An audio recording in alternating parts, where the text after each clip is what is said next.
Yeah, one more round of applause for Rebecca Heimlich with Americans for Prosperity, State Director.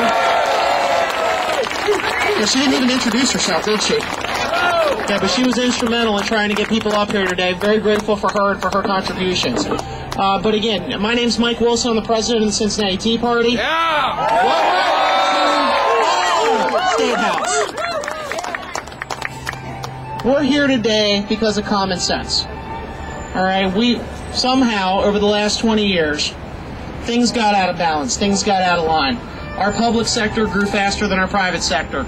Union leaderships conspired with corrupt politicians to make promises that they knew they couldn't keep. And now we are here today, faced with the day of reckoning, and unfortunately we have to make some hard choices. And I'm here today because I want to commend Senator Shannon Jones, who introduced Senate Bill 5, for having the courage to make those hard choices. There's a small chance she may join us out here today, so we'll see how that ends up happening. But again, to me, this bill is about common sense. I'll tell you what it isn't, though, first. All right, this bill is not an attack on our public employees. This bill is not an attack on our middle class. This bill is not an attack on jobs. This bill is about math and the simple fact that our government has grown bigger than our taxpayers and our citizens have the ability to support. We've suffered as citizens and taxpayers during this recession. Anybody taken a pay cut or had their 401k match go down a little bit, or you had to pay an increasing share of their health care over the last couple of years? Anybody? Yeah, Lord knows it happened to me and my family.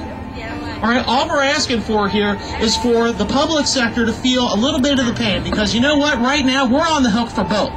We saw our retirements go down, and yet we're on the hook for making them whole. Yes.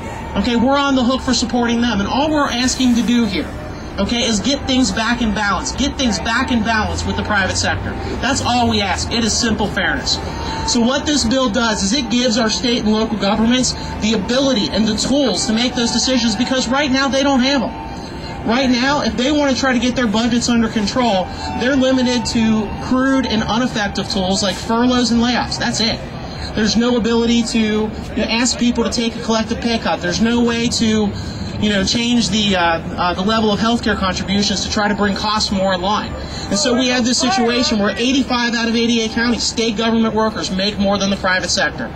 So this bill, again, is about putting things back in balance, making things fair for both us and for them. And understand, one more time, we appreciate our public, we appreciate our firemen, we appreciate our police, we absolutely do. All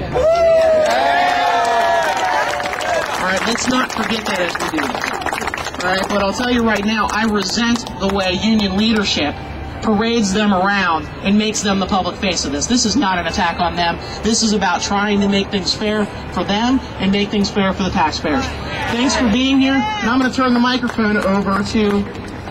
I did.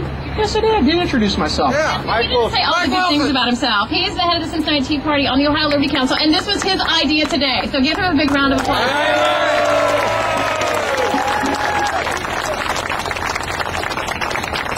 Hey, like I said, I'm just a citizen like you, trying to do my part to make things better for my kids and my family. And now I'm going to turn the microphone over to someone who is far more knowledgeable about this issue than I am. His name is Matt Mayer. He is the director of the Buckeye Institute. They are a conservative public policy think tank here in Ohio, and they have wonderful, tremendous research and work here in our state. Check them out, buckeyeinstitute.org. And with that, Matt Mayer. Thank you very much. Thank you very much. How's the First Amendment feel today?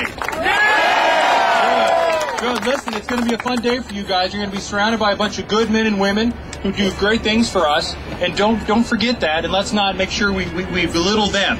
Right? Our firefighters, our police officers, our teachers, they do things for us, and we appreciate those things. So let's not do what they do to us. Remember, the union boss called us all mentally retarded. Remember that? Yeah. Let's not do that.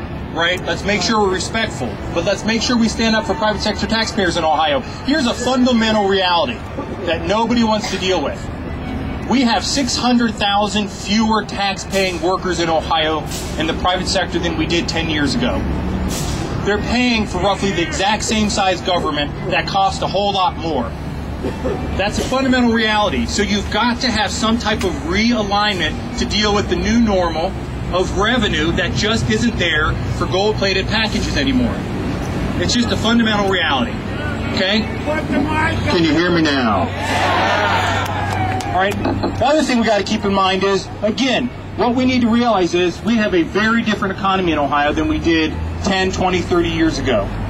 But we did some data crunching, school districts' own data, 613 of them, and they're projecting in 5 years have a deficit of $7.6 billion. At that time, 96% of all revenues will go to compensation packages. So you can buy cheaper toilet paper, you can, do back office consolidation issues, but if you don't tackle compensation package problems, we simply will have to raise taxes on property owners as their properties have already declined in value by $8 billion in just 5 years.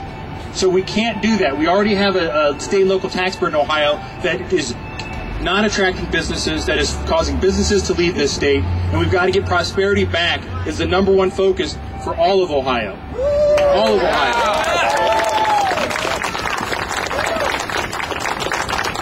But keep in mind, we love the First Amendment and we want to have a vigorous debate, and we should. Some on the left, especially those union bosses, don't think this is a legitimate topic. They think this is somehow wrong of us to think that we should actually question whether public sector workers, as Franklin Roosevelt himself opposed, should have the right to collectively bargain.